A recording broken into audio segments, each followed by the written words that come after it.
we need to be mindful that we are coming out of the economic dark ages, basically. The mantra we often refrain on the show, and this is something I got from Taleb, is that pain is information. It's literally when you touch the hot stove, I don't know, maybe 1 in 10 or 1 in 100 actually don't ever touch it to figure it out. But most people end up touching that damn stove before they learn not to do it again. So as much as we proselytize and evangelize Bitcoin, there's a paradox here, because I think it's actually going to be the state that ends up orange pilling vastly more people than any of us ever could hope to.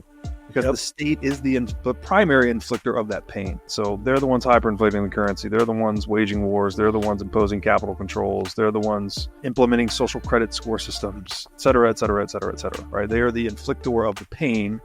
Therefore, they're going to be the primary motivator for people to figure out how to solve these problems that they are creating. And as we theorize, or as we reason, Bitcoin is the solution to many of those problems.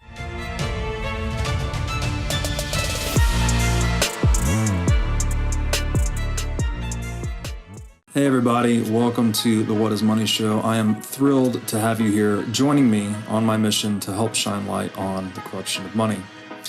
Now, if this is your first time listening to the What is Money Show, I strongly recommend that you go back to episodes 1 through 9 first, which lays a lot of the groundwork for many of the concepts that we explore on the show. These first 9 episodes are my series with Michael Saylor, and thousands of people have told me that this is the best podcast series they've ever heard, hands down, and that it was instrumental to their understanding of money and Bitcoin.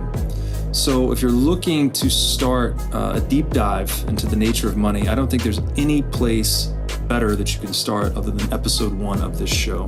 Now, a little bit about this show and how it makes money.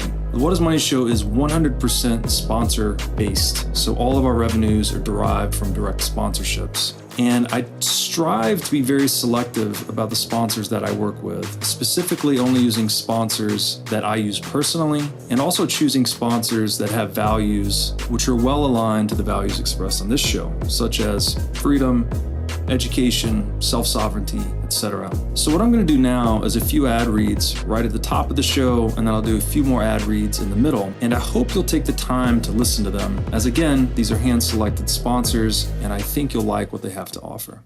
Today's podcast is brought to you by Wolf's Clothing. Wolf is the first startup accelerator dedicated exclusively to the Bitcoin Lightning Network. 4 times per year, Wolf brings teams from around the world to New York City to work with like-minded entrepreneurs, pushing the boundaries of what's possible with Bitcoin and Lightning. The program is designed to help early-stage companies achieve product-market fit, develop their brand, secure early-stage funding, and grow businesses that help fuel the global adoption of Bitcoin. So go to wolfnyc.com to learn more about the program or apply. Again, that's Wolf NYC, WOLFNYC.com. Right. Robert Breedlove. Good evening and welcome to Bitcoin Veterans. So you in a movie theater or something. That was cool. That was made by Shane Hazel, former Force Recon Marine, door kicker. Nice work, Shane. Man's got skills. He's a man of many talents, so that's for sure. So how All right. Go ahead, man. Yeah. Let me do the intro. Since Shane's not here, I'll step in and be the host tonight. So welcome to Bitcoin Veterans. We are Bitcoiners. We're also veterans. We are on a mission to help veterans understand what Bitcoin is all about, why it can serve a way of finding your purpose in life, why it's a way of basically filling in the gaps of what we thought we were doing when we joined the military. For many of us who joined, we were basically sheepdogs out there with the nature to protect other people. Bitcoin is an amazing way to actually do that. That may be hard to understand if you're just hearing about it, but stick around. You'll find out why. Because basically the fiat monetary system is utterly broken, and we think that Bitcoin is a way to fix and repair it. We're going to be talking with Robert Breedlove tonight, who's done a lot of work in this area. And very excited to have this conversation with him. So let me give a little intro to Robert. Robert is a freedom maxi. So am I, by the way. He's an ex-hedge fund manager, philosopher in the Bitcoin space. To him, Bitcoin is fundamentally a humanitarian movement exposing the greatest con in human history, which is central banking. By learning about the connection between honest money, entrepreneurship, and civilization, we are renewing hope for the future of humanity. To this end, Robert's mission is to restore freedom, truth, and virtue in our world by tenaciously asking the question, what is money? And he has a podcast named What is Money? You can find it on YouTube. My man, all of those things that I just said aligns pretty perfectly with the mission of Bitcoin veterans, basically. Yeah, I think so. It's actually kind of it's a bio I wrote, I think, when we started the show, and it's a little bit fluffy. But I was trying to write something that encapsulated everything about Bitcoin. A more prosaic way I've been saying it recently is like, money is a game. If you don't understand how that game is being played, then you are the game being played, basically. Yeah. So it's a worthwhile pursuit to study the nature of money, no matter what. And it also gets me beyond prescribing Bitcoin to anyone, because I don't actually want to do that. I don't like the word should very much. I think it should rarely be used. And so I don't like to tell people that they should buy Bitcoin, but I do say you should study Bitcoin. And obviously the natural first pathway you go down when you study Bitcoin is the nature of money, because the answer to what is Bitcoin is money. Well, when you say, well, what is money? And that's a whole rabbit hole unlock. So yeah, I don't know. I'm glad that a lot of people have gotten value out of the show, and it is extremely nerdy. I'm surprised that as many people are into it as there are, because we're extremely nerdy, right? It's extremely dense at times, quite esoteric. But I think people seem to have a hunger, right? People don't want sound bites, and they don't want bullshit. They don't want distilled mainstream media narratives. I think people, especially people, open-mindedly exploring the internet, people that tend to be self-taught or autodidactic, they want to know the truth about things. And Bitcoin, man, it is definitely a gateway to a whole lot of truth, a whole lot of matrix unplug. So I'm thrilled to be a part of that. And it's nerdy and all of that, but we also try to keep it down to earth, try to use a lot of metaphors and analogies and make it accessible. So hopefully that's good. We're achieving that. For our audience, analogies and keeping it simple is metaphors, similes. They're all very useful for pictures. I'm totally joking. Some of these guys who are veterans are incredibly smart, pilots, engineers, so on and so forth. The officers tend to be pretty smart sometimes. Well, it's not smart or dumb, in my opinion. We need to be mindful that we are coming out of the economic dark ages, basically. What does that mean? Actually, okay, let's do this. Before we dive into this, sounds pretty deep, the economic dark ages. I want to extrapolate on that. But before we go there, Robert, today, prior to the pod, we hung out for a little while. We went down to a undisclosed location, live fire range. We spent the afternoon getting in some reps, doing some pew-pews. What were your impressions? What do you think? I had an amazing time. I'm trying to think the last time I shot before that. We lived in Vegas for a while. We used to shoot pretty often. I moved to Los Angeles. We didn't shoot as often. Not surprised. Yeah, obviously a little more difficult there. I've been out shooting a couple of times the past couple of years, but that was the first time in a while, probably in about a year. And now that I'm settled here, just moved into this house a couple of months ago, I would like to make that a regular occurrence. I think it's, what is it? It is training, right? One of my favorite quotes is Musashi, the way is in training. So this is what I love. This is why, the same reason I like to read hard books and train physically difficult, right? Physically arduous workouts.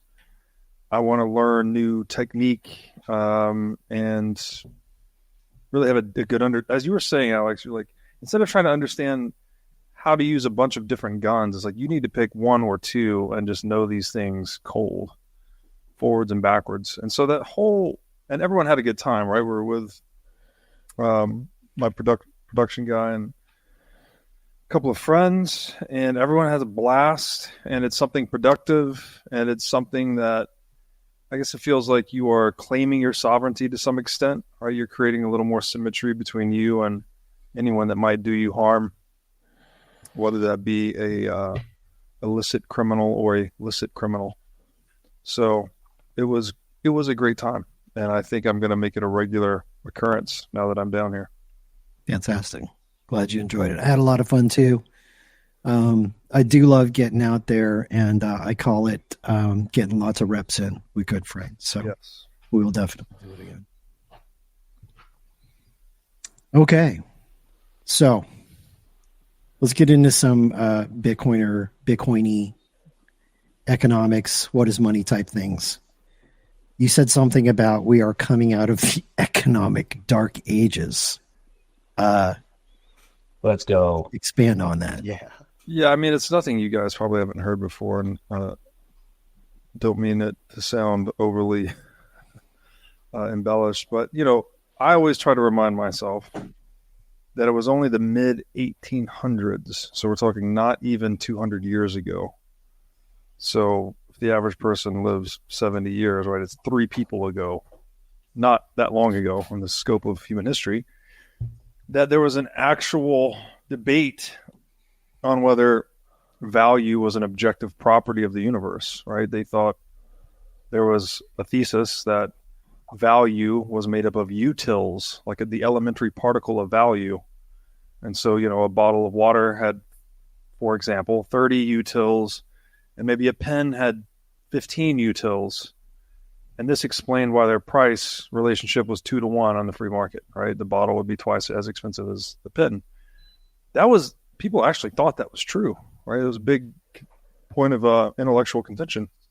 Then we had the mid-1800s, the marginalism revolution, what people call the marginal theory of value, where it turns out all value is subjective, right? It's a matter of preference. A bottle of water has, someone's going to prefer a bottle of water in certain circumstances and not in others, right? Like if you're in the desert, you would probably have a higher preference for water than you would if you were drowning, for instance. There's nothing intrinsic or objectively valuable about a bottle of water, even as something as essential to life as water itself. So it sounds like somewhat obvious now, like, value is a matter of preference, it's purely subjective, but that was a revolution in economics 3 people ago. So yeah. The idea that we are just now coming to terms with the actual nature of money and how much damage we have done by corrupting money, specifically through the centralization and monopolization of currency under the paradigm of central banking, that's not surprising to me in the least. If we're talking about, Bitcoin is like one way to define Bitcoin would be the first asset or the first money that is 100% monetary premium, whereas everything prior to Bitcoin was an approximation of money at best. So if that is an accurate statement, which it is an accurate statement that Bitcoin is 100% monetary premium, there's nothing else that's 100% monetary premium, then you could argue that. Well, let me stop you for a second there. Yeah. Are dollars not 100% monetary premium?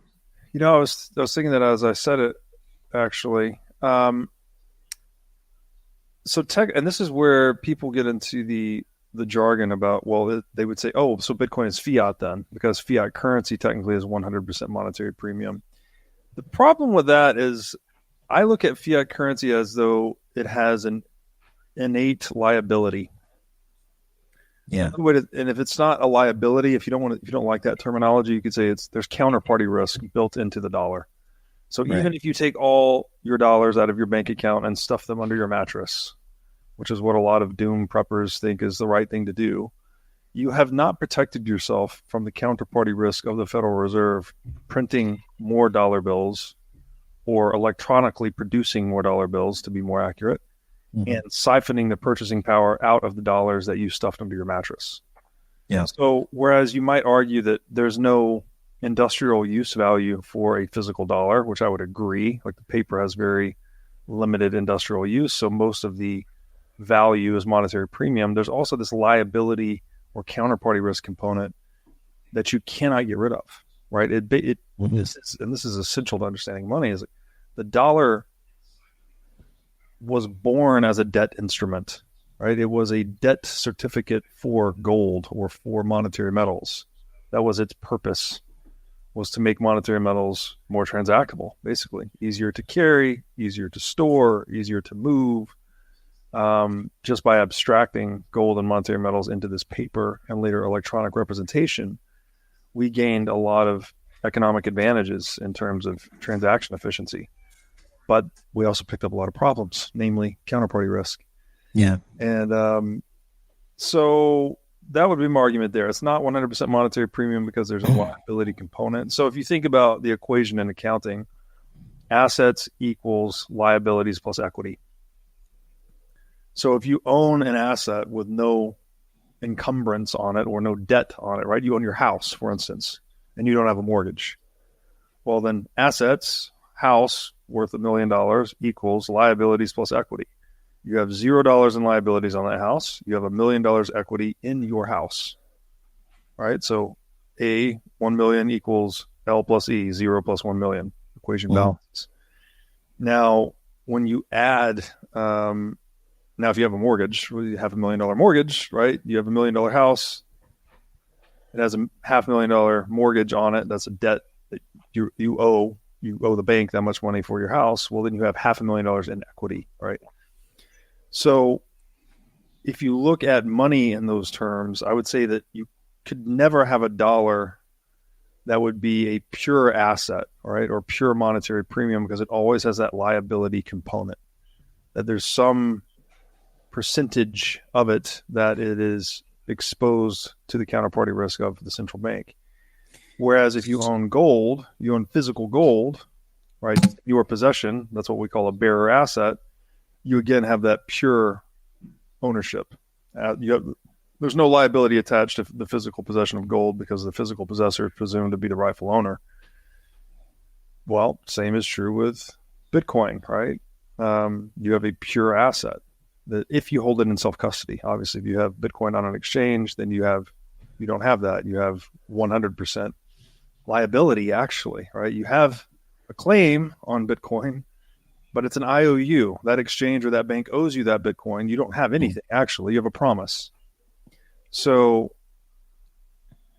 as a money that can be, has 100% monetary premium and that has no other industrial use, and it simultaneously can be held in a way that it's a pure bearer asset. Like we have nothing like that prior to Bitcoin. The closest thing would be physical gold, but physical gold also has industrial use, as you said. So, the market cap of gold is whatever, $14 trillion. 80% of that is demand for gold as money.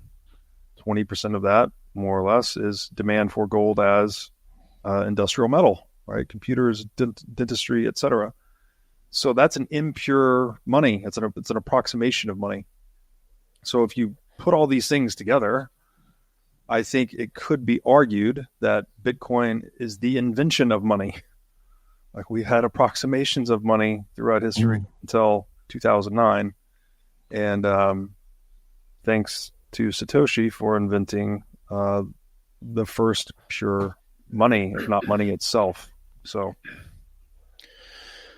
that's a really awesome point, and there's something that I've been going over again and again in my mind, and that is what it really takes for someone who has no interest in learning about Bitcoin, no interest in and they want to stick with their perception of the world, and it just it makes perfect sense now, because if there is no true point of reference for what real money actually is, then how can they know it?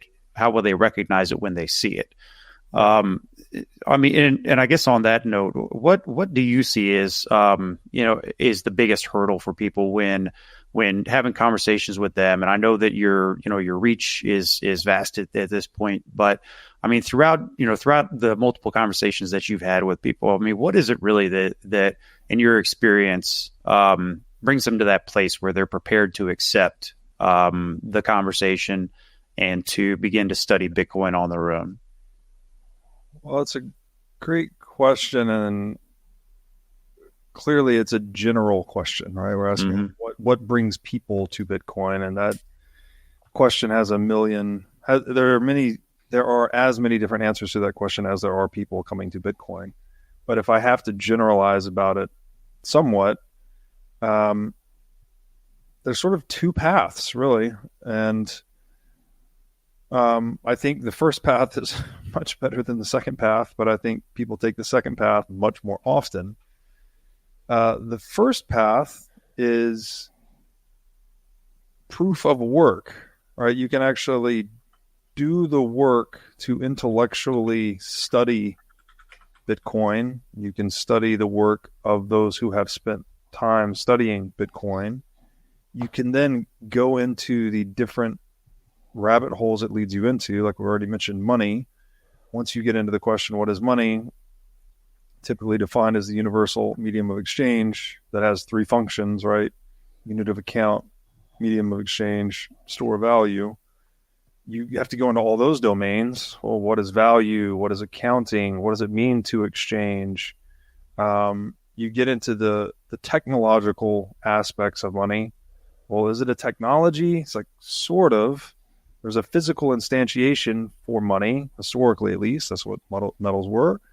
But it's also this, if I'm using a John Vervaeke term, he calls them psychotechnologies, like the English language. It's not physically instantiated, yet we use it, right? It's like a software that humans use to interconnect their minds. Money has some qualities like that, right? We all think in terms of dollars. We negotiate prices in terms of dollars. We plan our businesses and our personal affairs in terms of dollars, etc. So there's that very arduous, heavy, intellectually heavy path. And that's also, especially for the people that went down that path early, you also have to be very disagreeable, I think. And this is common among a lot of Bitcoiners. I think they are mostly trait disagreeable because you have to be willing to stand against the crowd and say, no, you're all wrong. Like, the reasoning is correct and the consensus is wrong, basically. And that obviously that changes over time, right? Like we have people say there's 100 million people holding Bitcoin worldwide, which is still a significant minority, but that's a huge amount of people compared to 7, 8, 10 years ago. So there's that path, and that path, online you hear people throwing around this number 100 hours. It's like you need to listen to 100 hours of podcasts or read 100 hours about Bitcoin or money or / right? You need to do 100 hours of cognitive labor to get that light bulb moment. And that light bulb moment is different for everyone. It's at a different intensity for everyone, right? For some people, it's a gradual process. Like the light bulb gradually comes on. Sometimes people actually have the binary, someone, Jeff Booth said one sentence and all of a sudden it clicked with me. So there's that whole path. The problem with that whole path is I think a lot of people that are caught up in the fiat paradigm or the fiat rat race, to put it more bluntly, they don't have a lot of time, right? I don't actually like to say that, because when you say I don't have time, or what you're really saying is it's not a priority for me. A lot of people prioritize chasing dollars and, consuming the bread and circuses that Caesar puts out for them. Right? This is all part of the fiat charade, if you will. And there's a lot of sheeple, right? We call them sheeple, people that are caught up in this rat race. So to get someone interested in a 100-hour enterprise of cognitive labor, promising that they're going to see the light and join the cult and all that, it's just like, people if you really take a step back, if you pull yourself out of Bitcoin for a minute, and someone approaches you with this, you're like, yeah, fucking right. Like, I'm not, what are you talking about? Yeah. No, Yeah.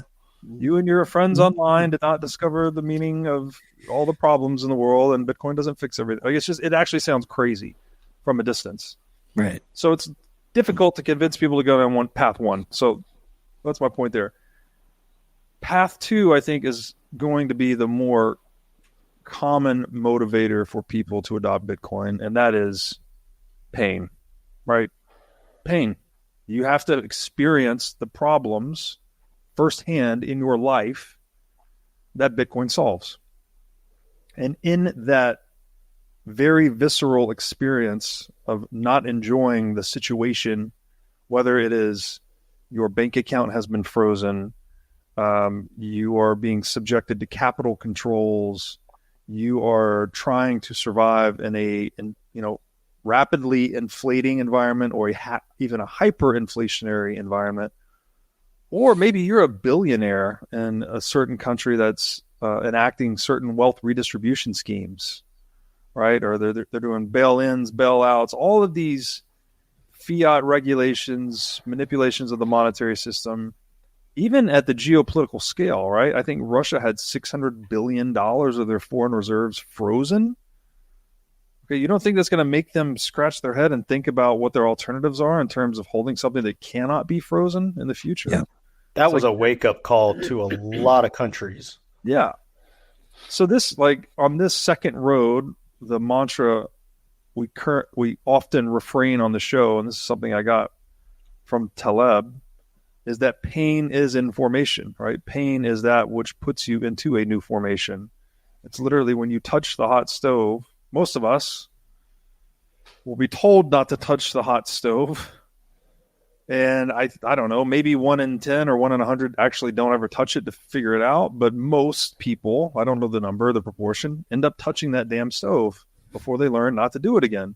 So as much as we proselytize and evangelize Bitcoin, there's a paradox here, because I think it's actually going to be the state that ends up orange pilling vastly more people than any of us ever could hope to, right? Like 1,000 to 1, if not more, because the state is the primary inflictor of that pain, right? They are the ones, and under the rubric of the state, I'm saying the centralized fiat state that's enabled by the central bank, right? So they're the ones hyperinflating the currency. They're the ones waging wars. They're the ones imposing capital controls. They're the ones implementing social credit score systems, et cetera, et cetera, et cetera, et cetera, right? They are the inflictor of the pain.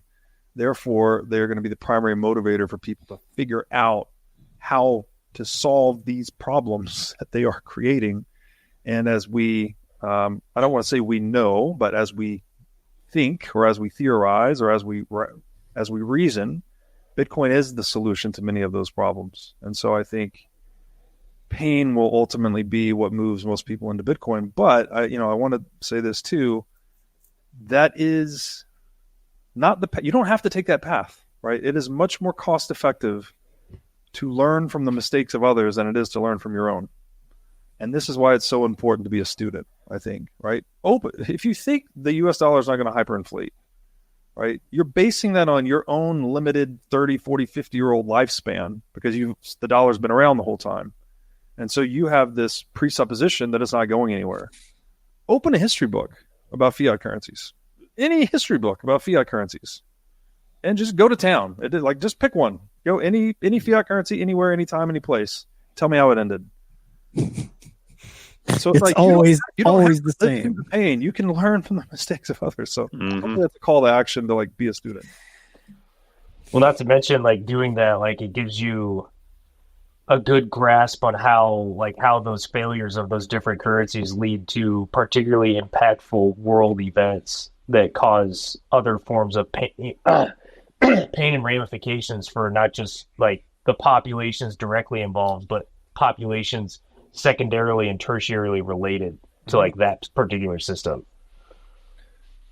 Yeah, everyone gets hurt by it. The problem is this: is when you collapse the currency, you're collapsing the lifeblood that interconnects the economic organism, right? And when that collapses, well, the division of labor collapses, the output of goods and services collapses, real wealth collapses. So it doesn't matter. You can be the richest person on earth, you're still going to get hurt in that event. Even you could be, I mean, you could take this example, like hypothetical example, to the absolute extreme and say, you're holding most of the physical gold in the world when the currencies, there's a global hyperinflation. You're holding the most gold in the world. There's a global hyperinflation. Real purchasing power, like real goods and services, still decline. So the purchasing power of your money still declines. So it's in no one's interest ever to destroy the currency, but it's in no one's long run interest. Let's say that. Mm-hmm. But there is a short run interest to print the money, right? Whoever can print the money and get close to it can benefit themselves today. The parasite can eat today, but if the parasite eats too much, then it kills the host. And when the host dies, all the parasites die too. In your example, if you have a collapse of currency, even if you have all the gold in the world, I would argue that doesn't matter anyway. Because if you have a collapse of the currency, we're back to basics. People are worried about, where do I get my water? Where do I get my food?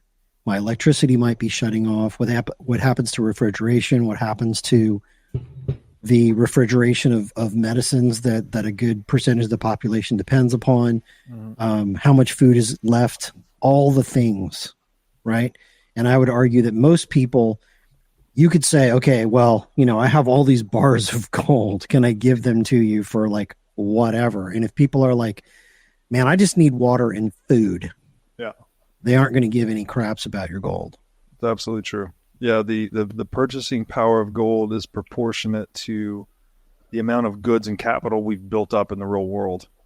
So if that capital, that supply of goods and capital starts to draw down, well, then the purchasing power of gold goes down with it. And in times of acute crisis, as you're describing, ammunition is currency. Food is currency. Water is currency. Yeah, man. Good stuff.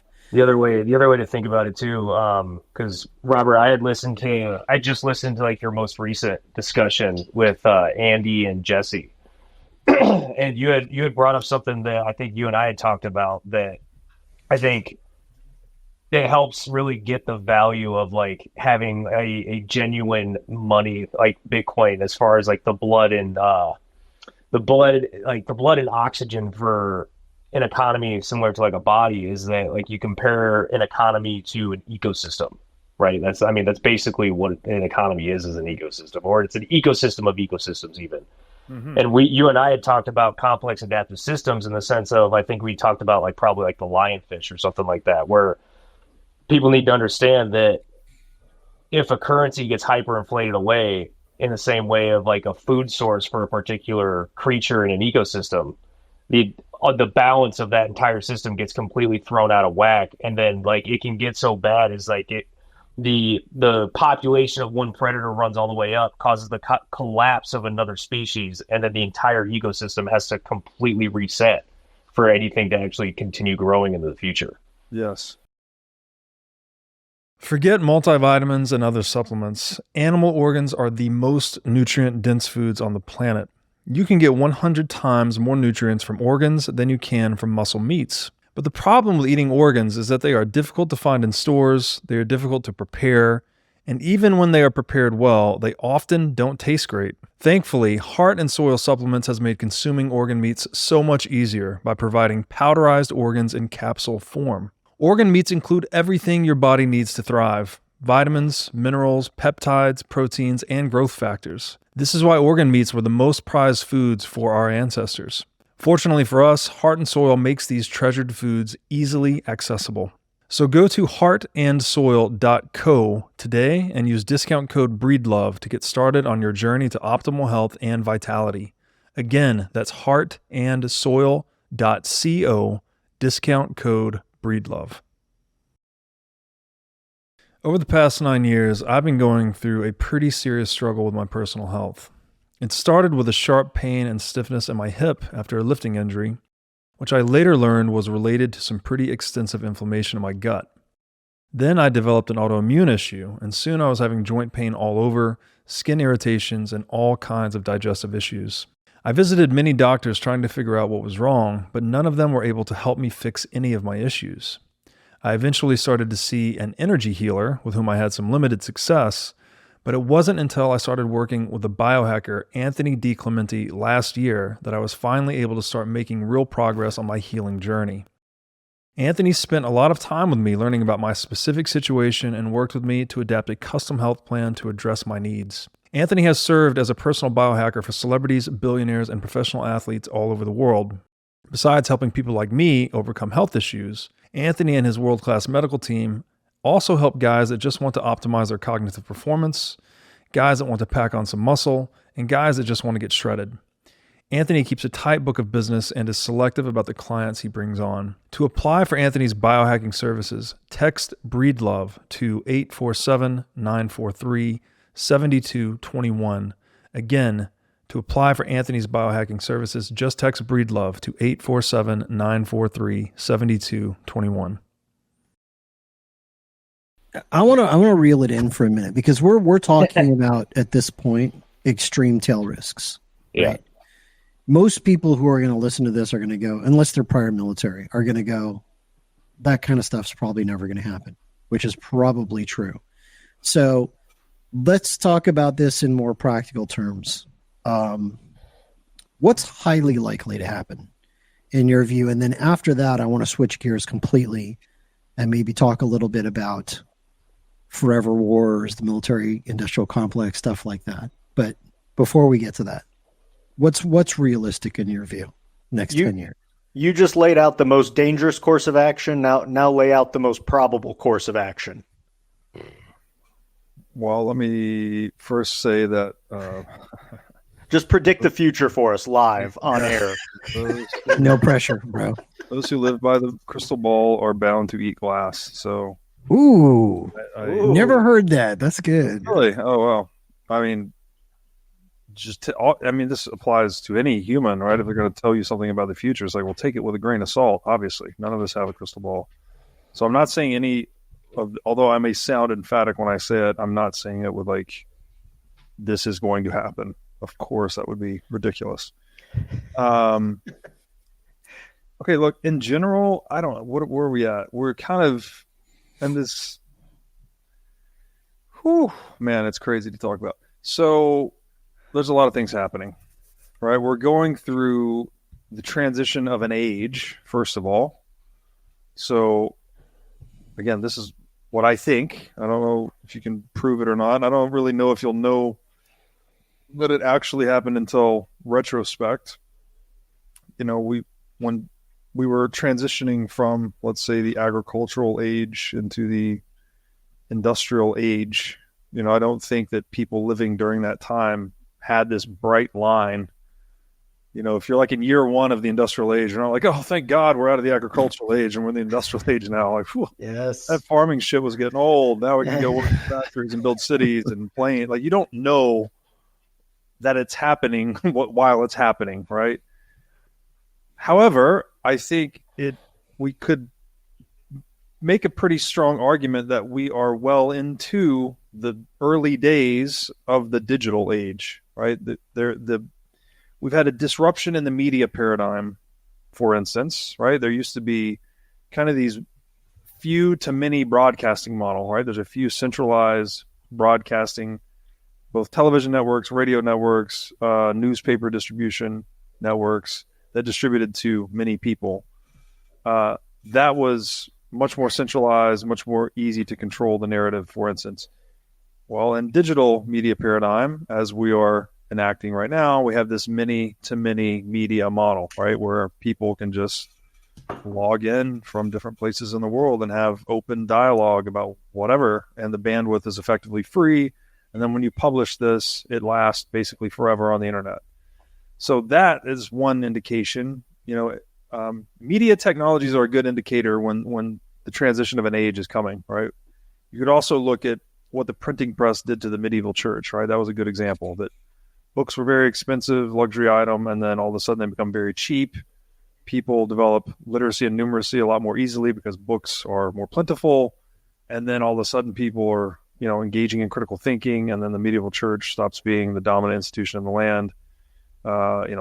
scientific revolution, enlightenment, etc. The way information flows tends to be a good indicator that big changes are coming, right?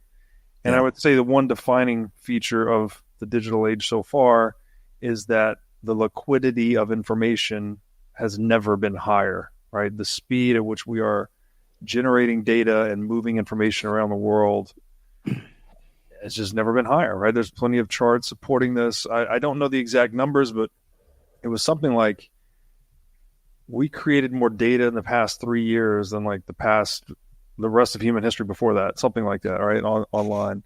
And it's accelerating, right? Moore's law is accelerating everything.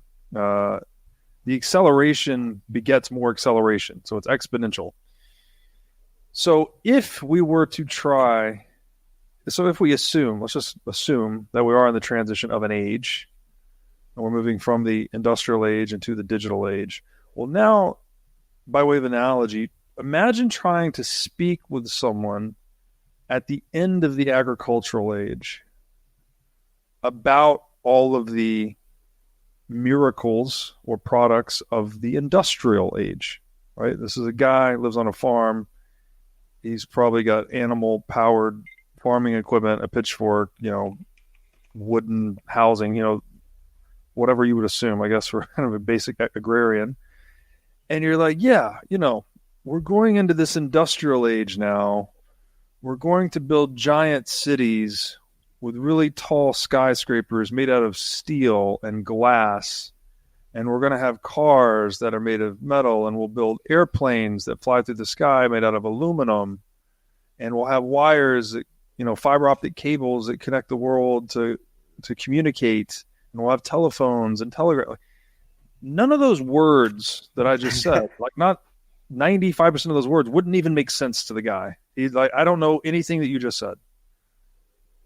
So it is, we forget this, right? We think language is like this static structure that we all just download English and we got it, and that's it. It's like, that's not true at all. Language changes all the time, and it changes largely as our technological realities change. And so where we're going, like, that would be almost my optimistic view. It's like, we can't even begin to imagine what this world looks like, what we're moving into and towards. That may sound scary too. It's like, oh, what do you mean? But I mean, I would argue that although there are many trade-offs here, obviously moving from the agricultural age into the industrial age, I think most people would agree that was a net benefit for humanity, right? We increased the population a lot. We increased goods per capita a lot. We've created things like, medicines, antibiotics, refrigerators. Like, we have so many luxuries that we enjoy. Our standard of living has gone up so high. We've increased food output per capita, and we've done all this while exploding the world population, right? If you look at GDP per capita or all of human history, it's like a flat line, and then you hit the Industrial Revolution and it goes completely vertical. So, okay, did that come with a lot of problems? Of course. We've had, I won't even go into it. There's a million problems in modernity. But if you're just looking at wealth per capita as like a proxy for how good are we at solving human problems, which is basically what that is, right? Wealth is a solution to a problem, right? That's what people, no matter what business you're in, you're selling a solution to a problem. Well, the number of solutions per person went through the roof in the industrial age. So, and a lot of that was driven by tapping into more energy, right? We tapped into fossil fuels, and then we were able to move our ideas around the world much more quickly. So that when there's one successful innovation in one place in the world, well, then it spreads like wildfire. We all benefit. We all liberate more time, and then we can start focusing our time and energy on even more pernicious problems, right? Solving even higher value problems, and so on and so forth. So in the digital age, well, the internet's been a big deal. That's very exciting so far. Now we have the internet of money.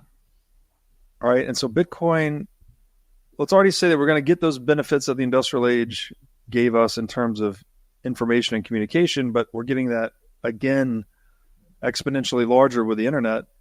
In terms of in the industrial age, we started tapping fossil fuels. I think in the digital age, one of these aspects of Bitcoin is that it is this global bounty program that incentivizes everyone everywhere forever to monetize cheaper and stranded energy assets, right? It is this, we've never had that. We've never had this. It's always been economically advantageous to find cheaper energy, but it's often been difficult to export that energy, especially when it's stranded, right? So there's a case in, I think it was in Iceland or Greenland, where they were using the thermal energy that was very cheap, but it wasn't connected to a grid. They would use that to smelt aluminum bauxite, and then they would export the aluminum. So that was like a pseudo Bitcoin mining operation. It's like they can't get the energy that's really cheap into the global marketplace unless they use it in some industrial process. But with Bitcoin, right, you would just drop the Bitcoin miner on any of these energy resources. And so this should continually drive the cost of energy per unit lower and lower and lower and lower and lower. And if energy is the primary input into every economic process, which it is, cheaper energy is almost equivalent to increased wealth per capita.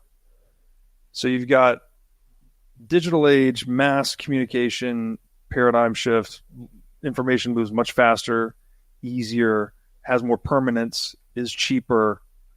I think this facilitates more of a free market truth discovery process, right? And we're seeing a lot of the stresses of that, right? Like mainstream media is collapsing in credibility. People are the Wall Street Journal is losing its audience while X is exploding. Like you see this migration away from legacy media to digital media. And you combine that with what I think Bitcoin will do to the energy markets, just making it cheaper and cheaper and cheaper. And then the other really wonderful thing about Bitcoin is that it gives people access to a medium to store their purchasing power in that cannot be confiscated if custodied properly. So it's a literal instantiation of that ideal power to the people, right? You actually give purchasing power to the people that own it.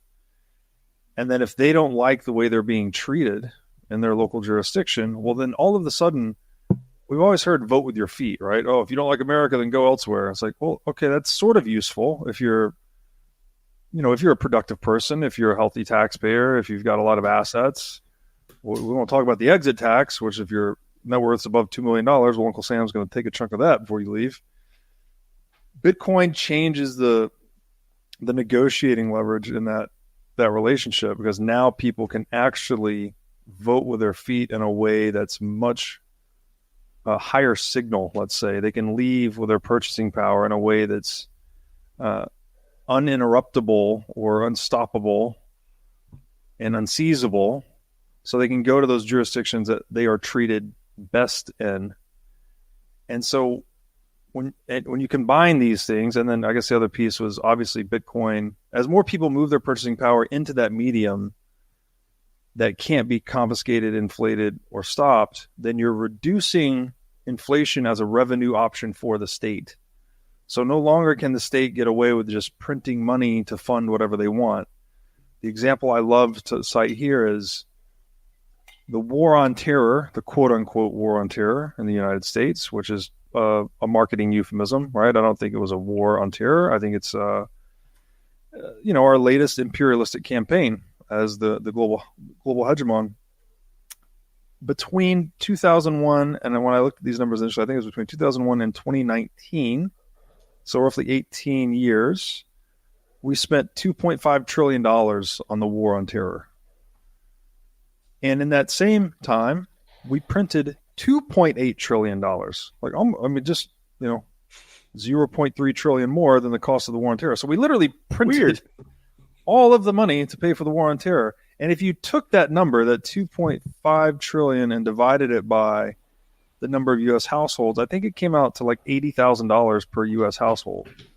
So if the state did not have recourse to the money printer to just print the money to pay for that war and, milk everyone's purchasing power over time, and then have all this plausible deniability, right? When the inflation hits, you have Biden on a commercial like, oh, these greedy capitalists need to lower their prices because I really like ice cream. It's like, what let's talk about the currency you've been counterfeiting, bro. It's not the ice cream maker. if the U.S. didn't have that, they would have been forced to send $80,000 invoices to every American household and say, hey, we're blowing some people up on the other side of the world and you need to do your part by paying this bill. You could imagine the level of resistance that would come if people received that bill directly and explicitly versus this surreptitious mode of war financing we have in inflation. Yeah. So, and that's why they do it. Energy gets cheaper. People get to vote with their feet in a way that really matters. Like all of a sudden, if I vote with my feet, all my purchasing power goes with me. You don't get to exit tax me. Maybe as a state, all of these things and the money printer is going away as a revenue option. So you have to tax me directly and explicitly if you want to do anything. I think the combination of these factors forces states, and this is, the sovereign individual thesis, right? Forces states to be more accountable to the preferences of their citizens. So this would be the very beautiful, optimistic view is like, well, the state as, and again, I'm talking about the centralized, central bank enabled, fiat funded nation state. This doesn't mean your local governance structure, right? I think we'll still have local governance. If anything, we would say Bitcoin makes government local again, right? Ooh. Local government's okay. It's much more consensual. You're much more able to participate in the political process in a way that matters. People tend to be a little bit nicer to people that they interact with face to face on a day to day or month to month basis, rather than when you have centralized statism, you're just a row on a spreadsheet, right? When the guy in DC is making an option to tax you, dude, in California, he's never seen you, met you, doesn't care you. There's no empathy there. You're literally just a line on a spreadsheet. And so that would be my optimistic view, is that Bitcoin is basically defunding centralized statism, making government local again, defunding the war machine, and therefore hopefully making the general patterns of human action much more peaceful, cooperative, and trade-focused. And all that goes back to Bastiat's old quote, right? If goods don't cross borders, soldiers will. So yeah. Bitcoin shifts us toward more trade and less war. Absolutely. It's also I wanted to add to that list. You had ran out of fingers, Robert. There's also one other thing that was like it's kind of in between multiple, is that the unseizability and uncensorability will feed into the increase in competition and ideas that get funded, yes. Right? So like it speeds up the truth finding machine. Right. Which is like it's almost like a dual action perpetual motion machine. Yeah. A lot of Wall Street people would call that the return of value investing, right? Like right now, the money just keeps getting printed, and you have nowhere. You just bet on everything, right? Good idea, bad idea, doesn't matter, and so a lot of capital gets misallocated. Yeah. But when savings holds its purchasing power over time, or even grows over time, right? That's an indication that people are deploying capital intelligently and that they're increasing the output of goods per capita. That's why the purchasing power is growing. Again, the purchasing power of your money, hard money, would grow in tandem with the expansion of goods in the marketplace. The entire marketplace. Yeah. So if you're going to invest, I guess let me give some definitions here. When we say the word savings, I bet most people, when they hear that word, they think money in the bank, right? Or money held. Doesn't have to be in the bank. Could be under your mattress. Could be wherever. That's what people tend to think of savings as.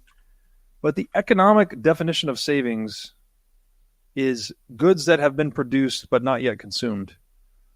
So when you go to work and you produce a good or a service, you get paid in money, right? Now, if you hold that money and you don't spend it, that's, the traditional interpretation of savings. What that is in the real economy is you have gone into the market and produced something for other people, but you have not consumed any production in return.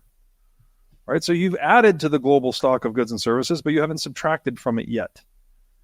That is what savings actually is. Money is just a representation of that. So value, the idea of value investing is that if the return to purchasing power on your savings, say your savings, gold used to go up, 2-3% a year, right? The supply of gold would grow about 2% a year, and then the purchasing power of gold would tend to go up 2 or 3% a year. So, and that was, again, that's a signal that people are deploying capital effectively in the marketplace to increase goods per capita, which is reflected by the increased purchasing power of your money. Now, you would only part with your money and deploy that into a project if you thought it was going to return more than your expected purchasing power growth. If I think my purchasing power is going to grow 3%, I'm not going to invest it in a project that's expected to turn 1%. But I will invest in a project that's expected to return 10%, right? Obviously accounting for the risk associated with any economic venture, counterparty risk, operational risk, execution risk, et cetera, et cetera. So in that world with sound money, there is an actual hurdle rate that you have to have a good idea that's better than all the other good ideas that are already being done to return purchasing power to the savers of hard money. To your point, amplifies the competitive pressure on ideas in the marketplace, that only the best ideas actually win. Whereas in fiat world, there's a negative return on money, holding money. So you literally just have to spray and pray. And this is the traditional venture capitalist approach, right? Fucking buy 100 of these shitty startups. 90 of them will fail. 9 hopefully will break even, and 1 will be Facebook. So, it's this, you get this massive misallocation of capital and this lottery ticket style investing model. And that's all a consequence of fiat currency. Yeah. So I think, Bitcoin and sound money in general will make us more intelligent investors, again, that are focused on value and focused on solving problems in an intelligent and profitable way in the world. Right on. Okay, a couple of quick observations. Then we're going to do some housekeeping, make a couple of announcements, and we're going to switch gears here. Observations. Number one, for those of you who are veterans, et cetera, veteran adjacent, military, active military, if you're trying to figure out, what is the whole deal with this whole Bitcoin veterans thing, this was it. If you are able to have cheaper and more abundant energy, basically it's more prosperity. That's hope for the future. That's why we're here. Essentially, if we're all transferring our capital into Bitcoin, we're effectively defunding federal level theft. And then lastly, if it's unconfiscatable, and what that does is it changes the whole system to a by permission only kind of a thing, which, as Robert mentioned, that essentially demonetizes a whole bunch of things that are currently incentivized in the fiat monetary system, right? So this is how we fix a lot of the problems that a lot of us have come across and run into. Let's dig deeper into, I guess it's not switching gears totally, but it's in the same vein, but I want to unpack this further. This idea of Bitcoin's unconfiscatable, therefore it basically flips taxation upside down, the whole system, because they essentially have to have our permission. If we convert all of our wealth and all of our labor and all of our money into Bitcoin, and it is indeed unconfiscatable, there has to be some, it goes back to the beginning of the U.S. government where there was some kind of moral contract where it was, we're going to perform these things, and in exchange, you're going to agree to give us some of your tax dollars. Because before I believe it was 13, same year they passed the Federal Reserve Act, they also passed federal income tax. Prior to that, it was all excise taxes, meaning either you used something that gave them permission to tax, or they asked you literally, we want to do this thing, raise a navy, raise an army, build some roads, do this particular thing. Will you please, as taxpayers, give us the money? And so if that is true, and I personally think that is probably right, then how does that help us stop this endless series of wars that many of the veterans who are part of Bitcoin veterans and anybody who's been in the military for any period of time knows exactly what the hell I'm talking about. We've been at war essentially for the last 50 years nonstop. And there's a constant turnaround of funding for the military industrial complex where we're spending hundreds of billions, if not trillions, of taxpayer dollars. Maybe it's not taxpayer dollars. Maybe they're just printing it. Either way, how does that potentially address these situations? Ooh, there's a lot there. First of all, I'd like to kind of echo something you said there. I've never heard it framed that way, but I think it's a great framing for Bitcoin, is that it is a permissionless money that makes governments ask your permission for your money. All right, it's permissionless in the system that anyone can participate, no one can regulate or change. And I want to be specific there. Obviously, you can regulate Bitcoin. You can pass laws about Bitcoin and what people are allowed to do with it, what have you. But you can't regulate the system of Bitcoin, right? You can't pass a law that says there will be 22 million Bitcoin instead of 21, for instance, right? It's the actual core operating components of the system are regulated by the constituents of the system, which are nodes and miners, and nodes select the rules, miners enforce the rules. So it's permissionless in that sense, but it's taking us back to that world you just described, where governments actually need to ask your permission for your money or your purchasing power so they can go do stuff, right? Rather than a world in which they literally, and again, you said maybe it's not taxpayer dollars, maybe they're just printing it. Well, that's still coming from the taxpayer, right? It's still taxpayer purchasing power. And that's why, again, one of the key things about learning money, as we talked about with savings earlier, right? People think, oh, savings is money in the bank. It's like, no. There's always a level deeper with money. And that's why it's such an interesting question. When you're printing money, you might be like, oh, well, we didn't steal it from anyone. We just printed it, right? We just printed it. It's no one's money. We just made it. And now it's our money. And we're going to spend it. But the theft is the fact that there's a legally enforced currency counterfeiting monopoly that no one else, if everyone could just print money, well, then that money would fail, obviously.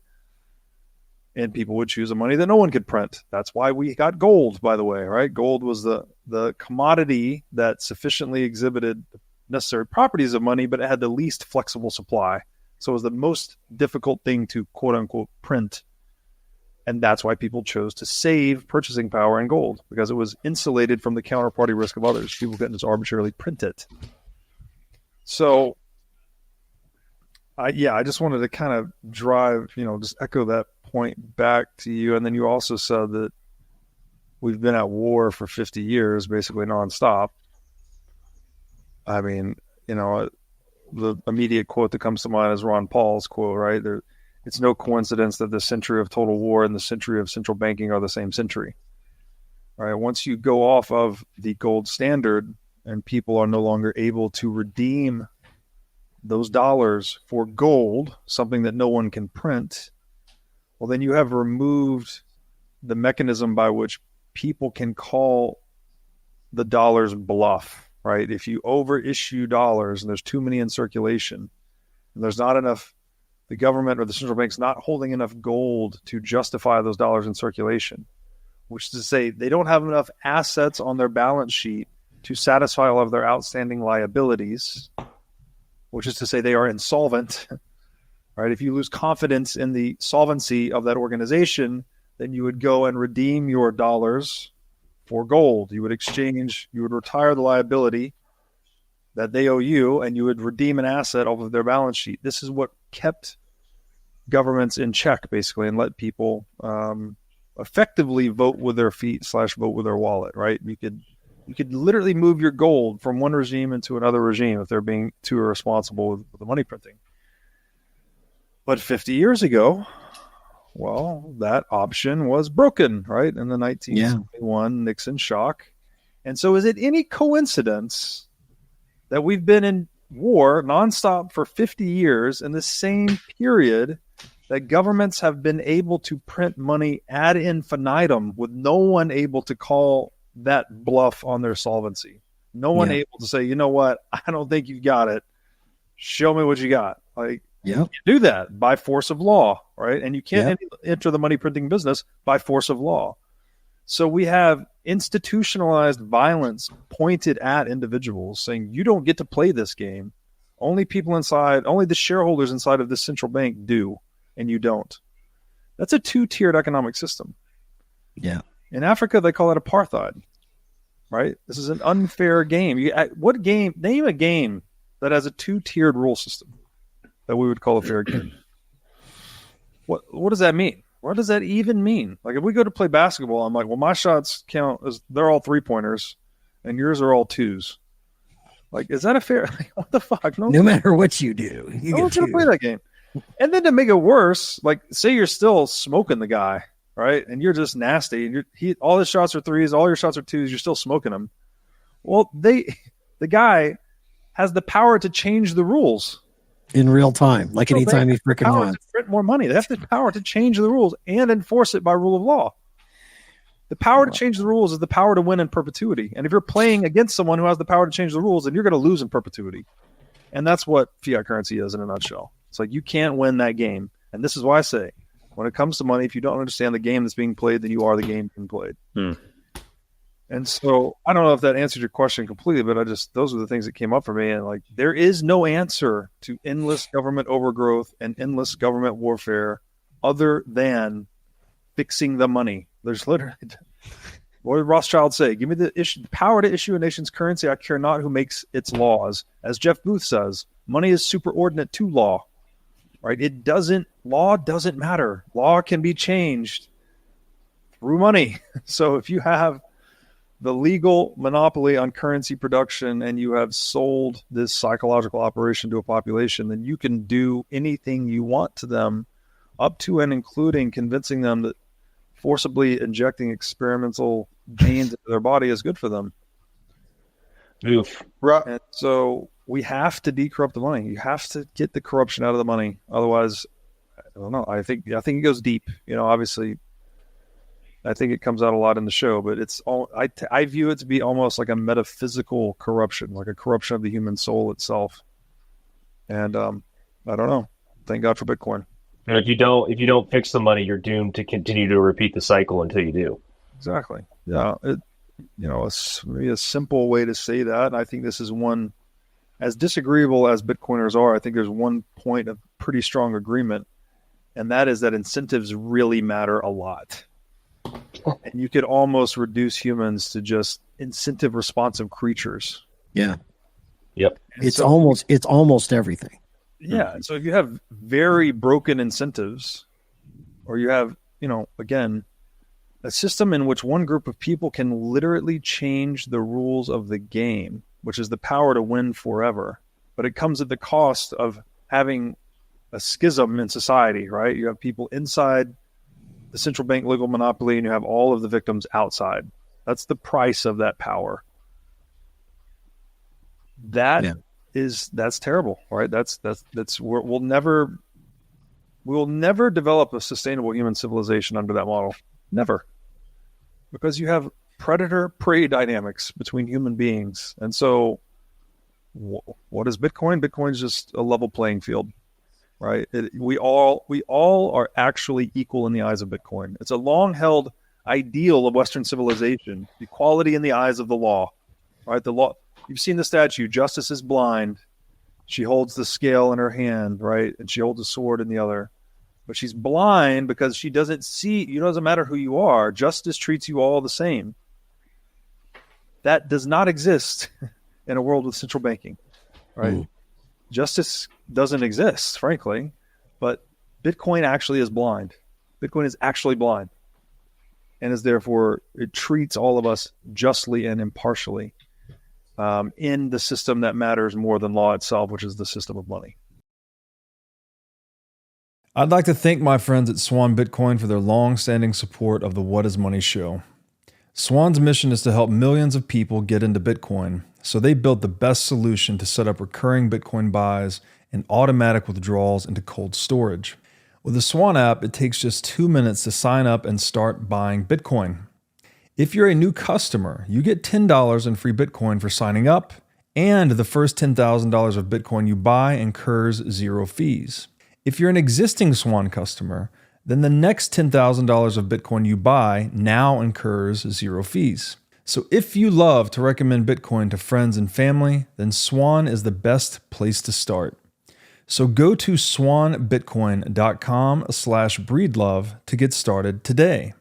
Again, that's swanbitcoin.com/breedlove. Are you sick of being robbed by politicians through inflation and endless money printing? If so, you need to be at Bitcoin 2024 in Nashville, Tennessee on July 25th through 27th. As the largest Bitcoin and Fintech conference in the world, Bitcoin 2024 stands as a beacon of monetary freedom, a glimmer of hope amongst a darkening macroeconomic backdrop. Top speakers, companies, and thought leaders from across the industry will convene in Nashville to look ahead to the next year and beyond. I will be there, and Bitcoin conferences like this have become my favorite place to socialize since becoming a Bitcoiner. Ticket prices will increase soon. Get your tickets now and secure your spot at this game-changing event. So go to b.tc/conference and use discount code BREEDLOVE to sign up for the Bitcoin 2024 conference. Again, that's b.tc/conference, discount code BREEDLOVE. Robert, you've talked a lot about studying Eastern philosophies and studying Western philosophies and like reading Mises. We have a very prodigious book reading club is really what a lot of Bitcoin veterans has turned into somehow. We've got some guys that just will crush some books. I'm curious, and I think a lot of people listening are curious as to what maybe genres and specifically books that you're reading currently or recently that really has gripped you. Oh man, I love reading. This has been, I think, the greatest gift Bitcoin has given me personally is just, I've always loved to nerd out. I've always been very curious. My mom, instilled this appreciation for reading in me really young.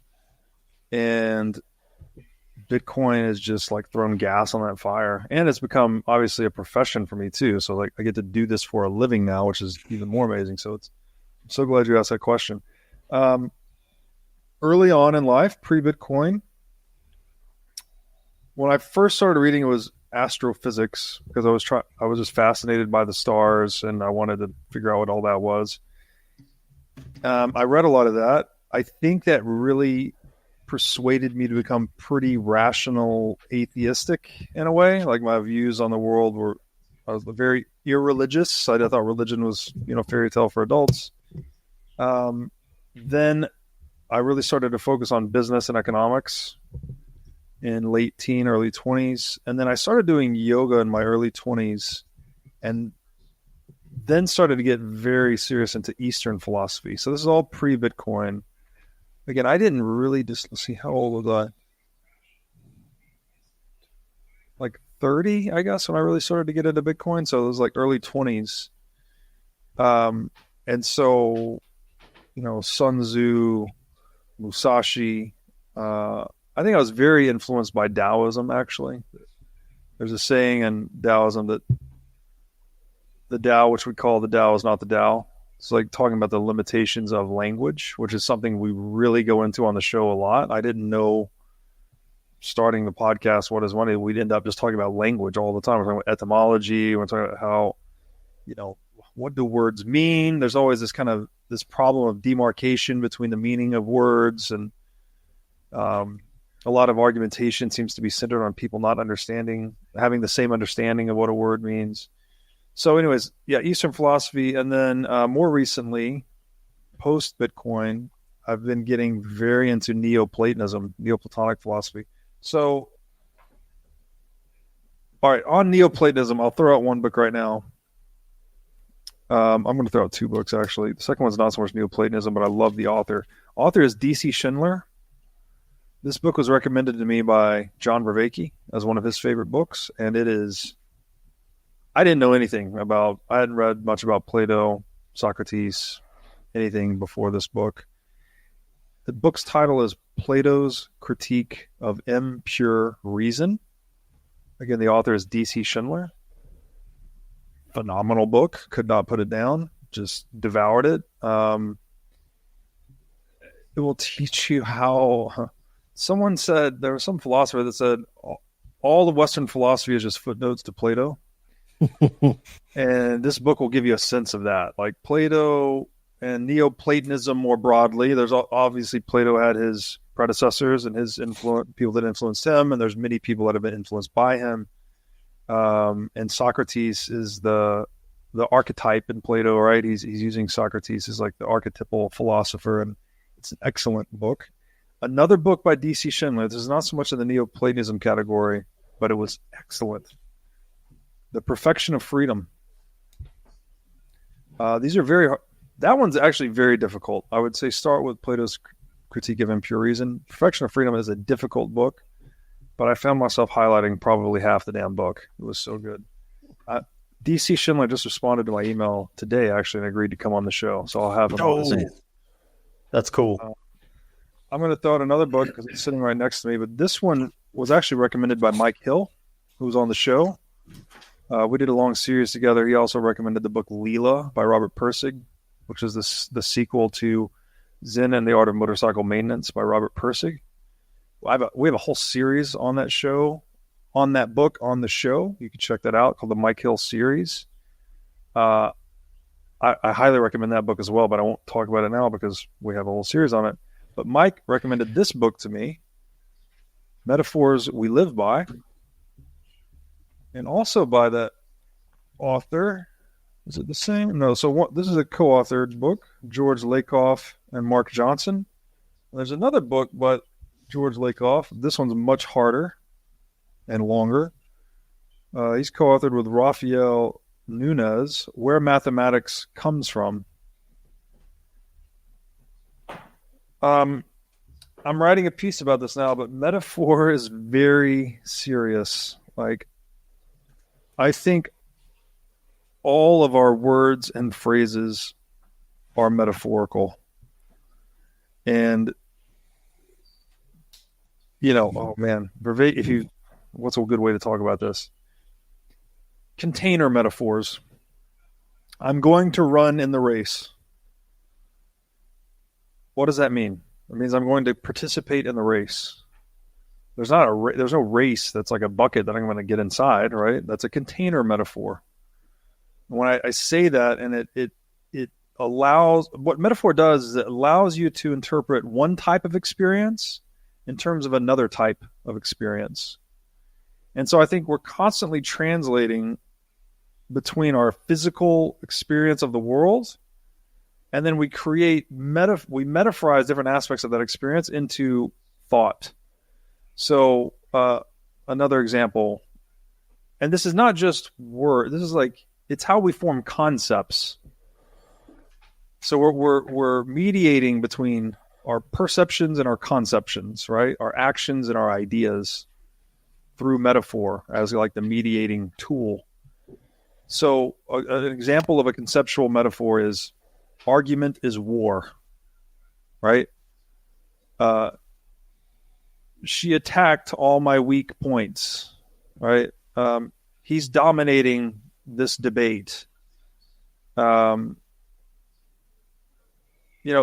say these things like no one's attacking. Like you argue, no one's actually attacking anyone. No one's actually dominating anyone. You're losing ground. We say things like this when we're talking about argumentation, but that's not, people aren't losing it. There's no ground being won or lost, right? This is all an abstraction. We're talking about ideas and reasoning and argumentation. Yep.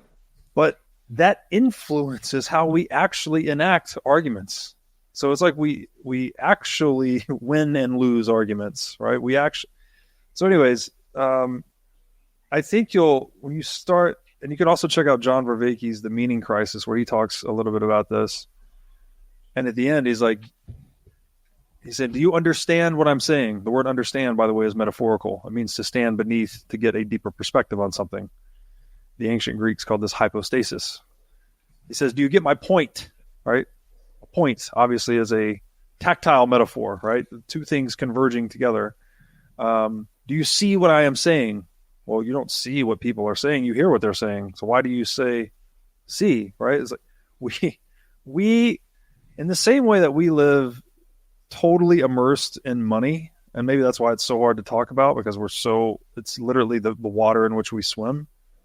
And it's a water from which we never break the surface. Like, we've never lived in a world without money. Like, most of us, maybe none of us, I would assume, right? Most people that live in society have never lived in a world without money.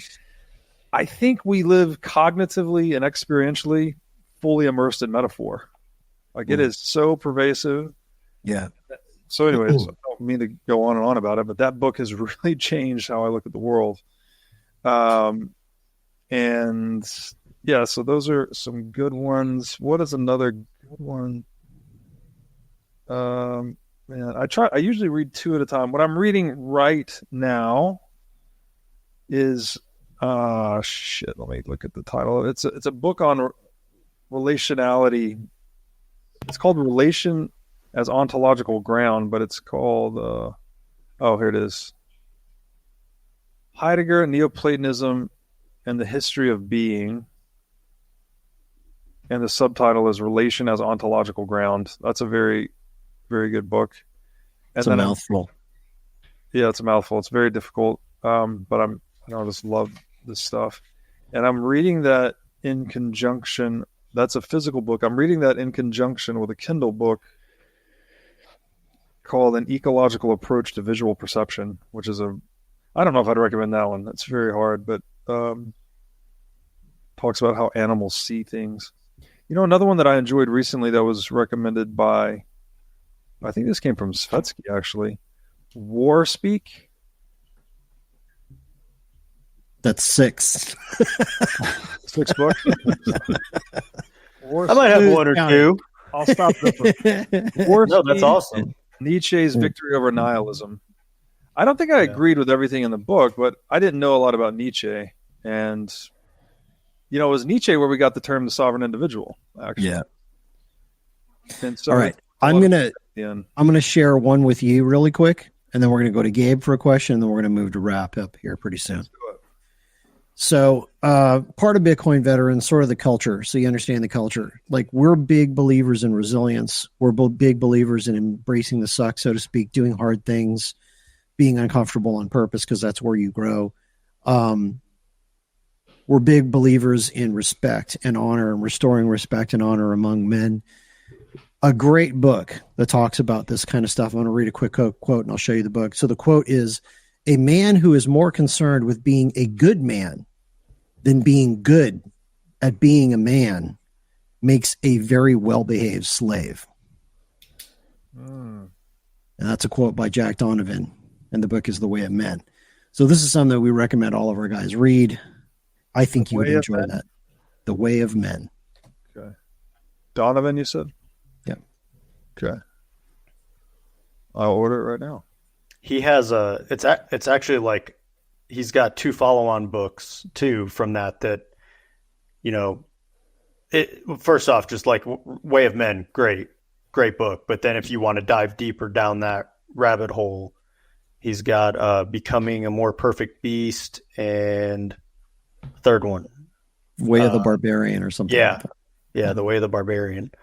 Awesome. Like talk about like tapping into what you are at your core and understanding that instead of just, civilized society makes us want to, we're almost like domesticated, and we're trying to ignore what we really are on the inside, which, we can be smarter and more well-rounded, but don't forget, like, if you deny your capability that you have down in you, then you're living a lie.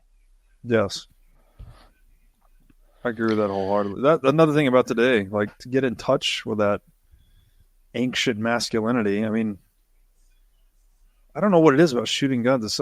We just like to play with physics, I think, as men. Like, we've been playing with missiles, right, and fire and vehicles, like all of these things that we like. It's something about playing with physics and tools. It's not just that. It's the projection of force in a very precise way with the purpose of basically enforcing your will upon the environment, full stop. What we do in the military is we enforce policy, but we do it kinetically with a very precise objective. And by doing that, That's basic. That's the basis of freedom. All free men. There's a saying that free men do not ask permission to bear arms. In Switzerland, even today, there's a canton where the men, when they show up to vote, they show up with swords on their back. Real swords, not joking, because it's a symbol of their sovereignty. They are free men. So it goes hand in hand. I think it's inseparable. Perfect segue into my question. Thank you for that. So we know that there's a transference of power, of energy that is used in what is the eventual result of Bitcoin ending up in the hands of those that are holding it. And so when we possess it, we literally possess power. Jason Lowery talks about this power in his thesis Softwar, and he even suggests that Bitcoin should be protected under the Second Amendment. What are your thoughts, first of all, on his work and on that suggestion? Well, I think Jason is brilliant. He's also been on the show for a long series. I've read a lot of the end of his book. I didn't read the beginning because I think I got sort of the setup from our conversations, and then I read the real meat of it towards the end. So I can't speak to his entire book, but I would like to read the whole thing. The book's great. I was really impressed. So again, the word, and there seems to be a lot of ambiguity on the word power, right? People don't like this. A lot of people gave him pushback, right? When he described Bitcoin as digital power, for instance. However, power is often conceived of as purely a political quality, right? The idea of having authority over someone else, or being able to tell someone else what to do, or, being higher in the hierarchy than someone else, right? You're more powerful, more influential, whatever it may be.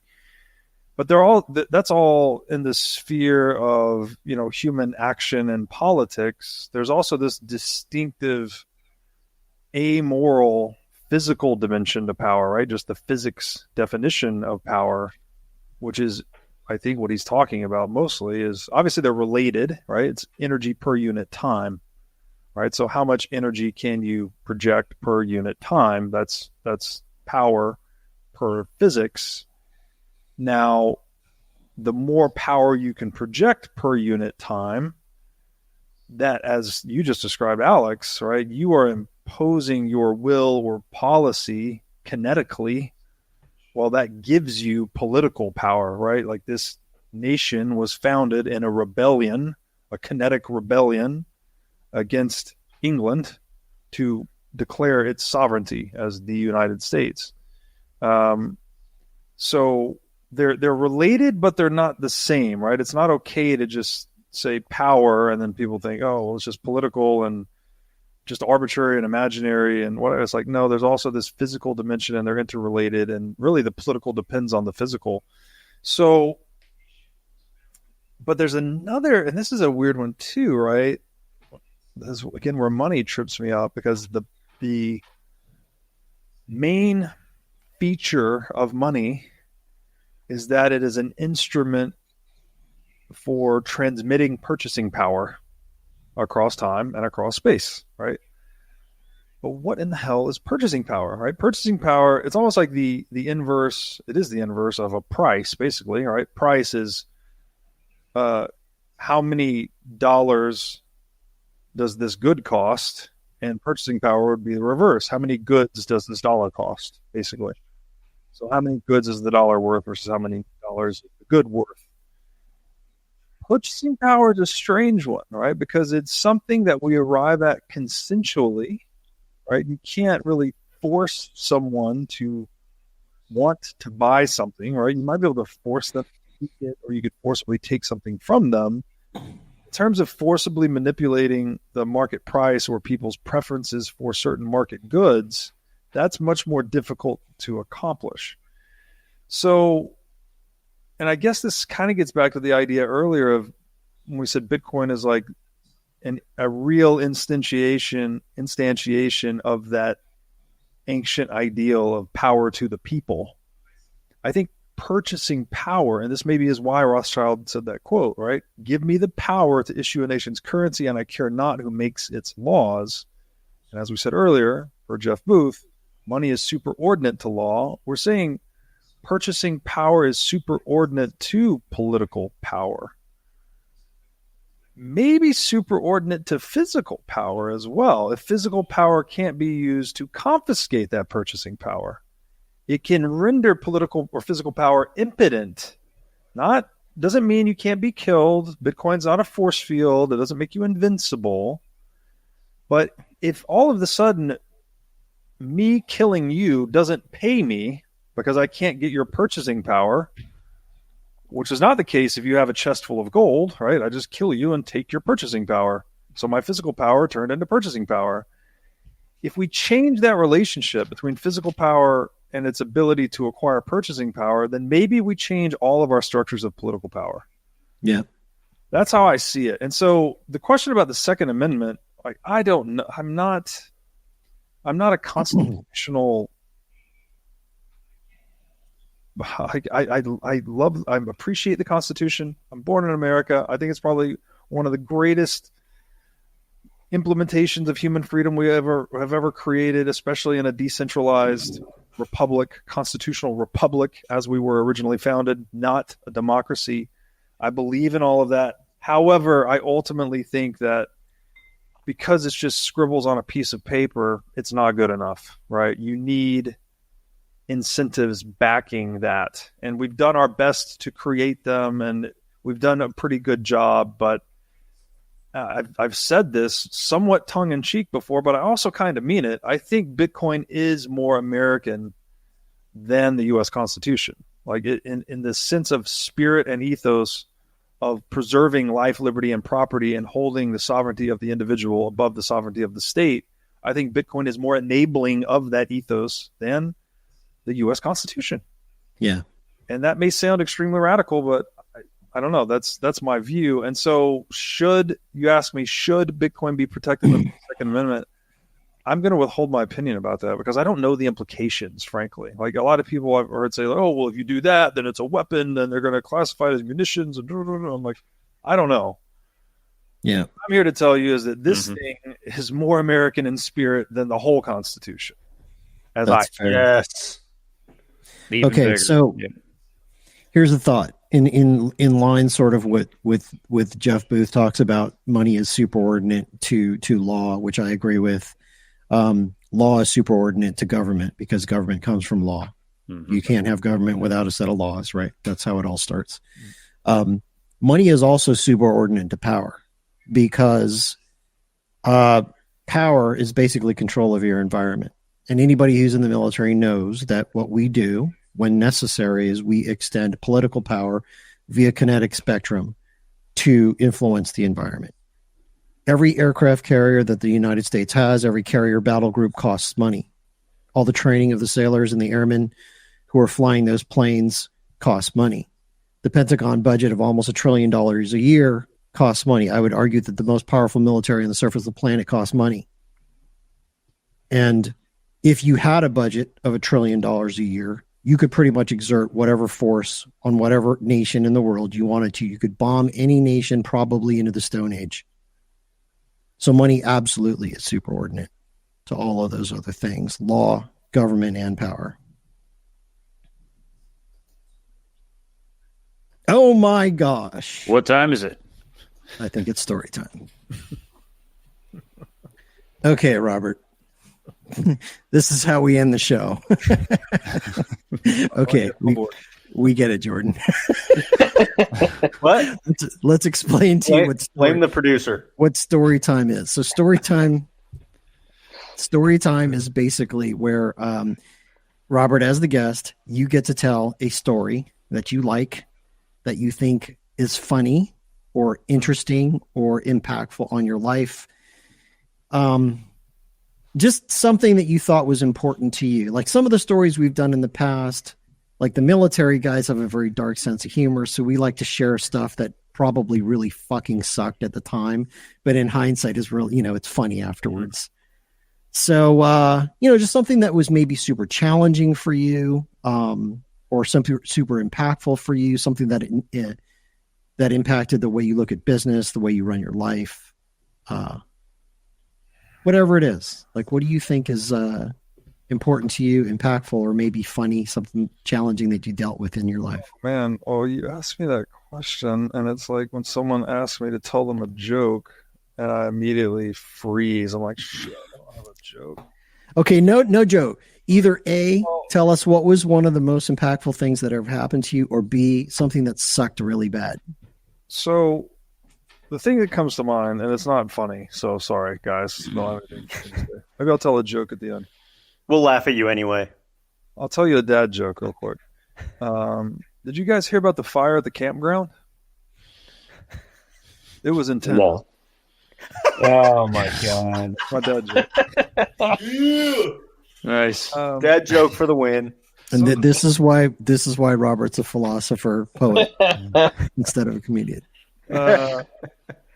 So the thing that came up for me as you were asking that question, you're like asking about like something that was intense or transformative, and maybe how lessons from business sort of, I think there's a lot of wisdom actually. Like one of my favorite things about Bitcoiners is that they're basically all entrepreneurial. I don't think I've met a non-entrepreneurial Bitcoiner. Even if they work a 9-to-5, they have some kind of side hustle thing, whatever hobby they're working on. They're all super smart, all super interesting, like all ethical, hustling. Like I really appreciate the characterization of a Bitcoiner. And I think there is tremendous wisdom to be gained from just like, even though these guys like Charlie Munger, right? God rest his soul, anti-Bitcoiner, said a lot of stupid shit about Bitcoin. I don't care. I read Munger's book about wisdom. That guy is fucking full of wisdom, right? He has made billions of dollars implementing simple heuristics and basically not opening himself up to catastrophic errors. And it's just little things. And I think there's a lot to be learned about life from dealing with people in a commercial setting or commercial settings, right? Running your own business. Even when you're an employee, right? Your boss, like if you ever had employees, you want your employee to think like an owner, right? You'll literally say that, like, you should take ownership of this. Even in a non-business setting, if you've done something wrong inside of your household, if your child spilt the milk or whatever, and they try to deny it, you're like, just take ownership, like own the situation, be responsible. So the idea of ownership, which is obviously very intrinsically related to business, it seems like it's very tightly bound to responsibility. And I don't think you can never take on too much responsibility, right? Like even if you're taking on the responsibility for others on behalf of others, like that there's never a limit to that. There was like, you know what, you've done enough, like take on some less responsibility. We always need more, right? So anyways, just to set all of this up, when going through, March 12th, 2020 was the beginning of the pandemic for me. That's when the national, or I guess international emergency was declared, right? And they started shutting things down. And I had a young daughter at the time. She was a year and a half old. I was pretty into the Bitcoin rabbit hole at that point. So it's not like it was a surprise to see the state do some weird shit all of a sudden. It's not like I was caught off guard, but to see how fast it happened. And I was living in Los Angeles at the time, and we were seeing rioting in the streets. And, we're in a very, like a nice place. I thought like I was in a nice part of town in Los Angeles. And all of a sudden they're like, police taping off my daughter's park that she would play on every day. And everyone's like, it's like the government flipped a switch in half the population's mind. And everyone's like, I need to get this thing and wear a mask and stay 6. Like my inner Tennessee boy just started to be like, holy shit, I am surrounded by psycho humans. Like I have to leave. I have to get back to where people know that taxation is theft and gun ownership is okay. And you don't have to do everything you're told. Like it was this sudden crisis of character or or really more of an existential crisis. I was like, what the hell? And I moved away from California shortly thereafter, but going through all of that, at first I didn't know what was going on like everyone else, right? I'm like, oh my God, is this going to be like the zombie apocalypse and this disease is going to kill hundreds of millions of people and we're going to be fighting over food and like where does this go? Again, I'm like dad of a young daughter mode, right? Overly protective, like, and so leave Los Angeles, road trip to see some family, like thinking through what to do about all this. You're seeing the propaganda about the jab, right? You start seeing the scientific evidence and the reports and I'm looking at it. I'm always skeptical and asking questions, but what I saw from just a purely business standpoint was someone that government had created a product and they were now trying to give this product away for free, which didn't seem to work well. Like there was a lot of resistance to that. So then they started creating incentives to give away this product for free, giving people the donut, the Happy Meal. Then there was like the advertisements on children's cartoons, like children's cartoon characters advertising this product to children, and in seeing that I didn't need to read any research. I didn't need to know anything about mRNA. I didn't need to know any biomedical anything. I didn't have to open a single textbook or read a single page about biology, vaccines, nothing. All I needed to know was one simple line of business wisdom to know that whatever was in that product, it was not going in my body or anyone's body in my family. And that was the saying that if the product is free, then you are the product. And it echoes the line I said earlier, where if you don't understand the game being played, then you are the game being played. And if you didn't understand the game being played in that situation, I think with hindsight, most people that are intellectually honest would look back and say they got played, right? It didn't do what it was supposed to do. And it seems to have come with a lot of harmful side effects. So that's the story that came up for me. And again, you dispense with so much argument and analysis and back and forth and politics and what you should do. And it's just very basic, pragmatic business wisdom that you can put in one sentence and you can apply this to anything. All right. It's also true of social media, by the way, right? You may have noticed your Facebook account is free. Well, guess what? Because you're the product. They sell your attention to advertisers. You're not the user, you're the product.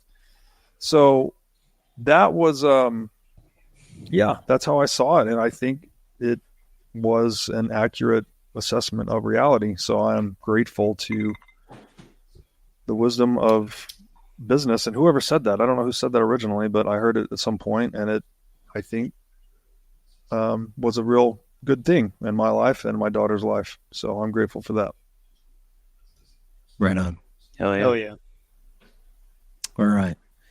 This has been an absolutely fantastic conversation, Robert. I feel like we could absolutely talk for hours, no doubt about it. I've enjoyed this greatly. Why don't we go around and get some closing comments from Mike, Jordan, and Gabe? Robert, we'll let you make whatever closing comments you want, and then I'll wrap it up. I got no real closing comments other than just thanks for coming on, Robert. Like, I appreciate you bringing the explicitly philosophical angle, and like discussing like the communication protocol and everything.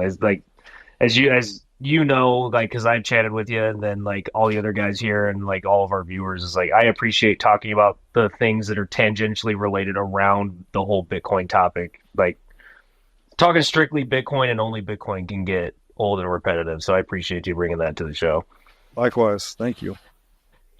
Yeah, same here, man. That's a whole different level right there that we just went to, and I was familiar with the statement of if there isn't a product, then you are the product. But the whole turning it around to, if you don't understand the game, then you are the game. I think that that's a message that really does resonate a lot with veterans, having been within the system and having, been the product inside of that war machine.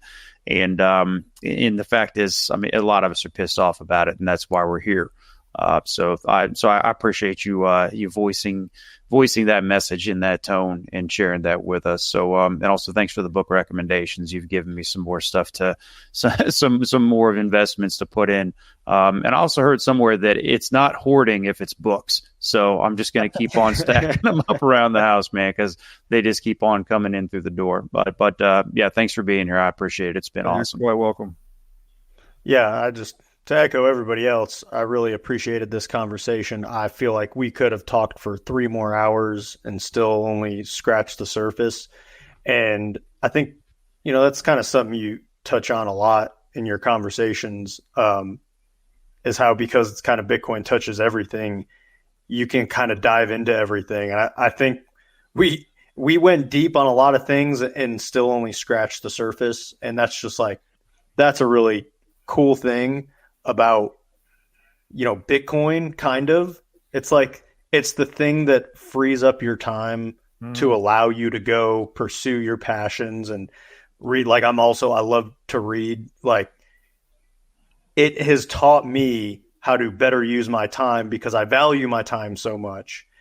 And having the conversation about a new renaissance and tapping into there's this dichotomy of the past and the future, globalization versus localism, where we can kind of use both, but don't forget about one of them just because it seems old or outdated or nefarious or something. There's a lot of yin and yang. I feel like we talked about today. It was an awesome conversation. I wish we could talk for 3 more hours. No, thank you so much. No, I really enjoyed it as well, guys. And I have to thank you for the fellowship, frankly. It's Bitcoin has given me so much in life. It's almost overwhelming. The people I've met and, friends, I consider you guys to be friends. So thank all of you for this. And, closing words, I guess, just, what's that old saying? You might not be interested in war, but war is interested in you, right? Well, it's true for Bitcoin too, man. Bitcoin doesn't need anyone, but everyone that comes into Bitcoin and really studies it closely, I just see them transforming positively. Yeah. And then then it echoes out, right? And then in all of their relations, they start to benefit those around them, even if it's just at the margin, right? They have a little bit more freedom because of Bitcoin's purchasing power going up. Or they've decided to improve one aspect of their life, so they're setting a good example for someone else in their life. So just study Bitcoin. It's really that simple. Just study it and see what happens. You have nothing to lose. You literally have nothing to lose. And there's so many good resources out there, so many good people that are very strong in the educational front. Everyone resonates with someone differently. And I think that is probably the best advice I can give anyone at this point in history. It's something really big is happening, and you have a chance to learn about it through others before you have to learn about it through pain. And the more tongue-in-cheek way to put this is you can take the orange pill voluntarily, or you can take the orange suppository involuntarily. It's the money is going to fail, right? All fiat money has failed. What are you going to do? Just ask yourself, if you wake up tomorrow and the money doesn't work, think through the consequences of that. What are you going to do to protect yourself and your family? These are dark, not fun things to think about, but obviously failure to prepare is preparing to fail. So I think it's a worthwhile endeavor to study Bitcoin, and maybe it will bring you many gifts too, like it's brought me and many others. So that's what I hope people will take to heart as a call to action. Yeah. Amen. Hell yeah. Robert, thanks for being here. This has been a fantastic conversation. I think we need to do this again. Yeah, there's so much more. Yeah.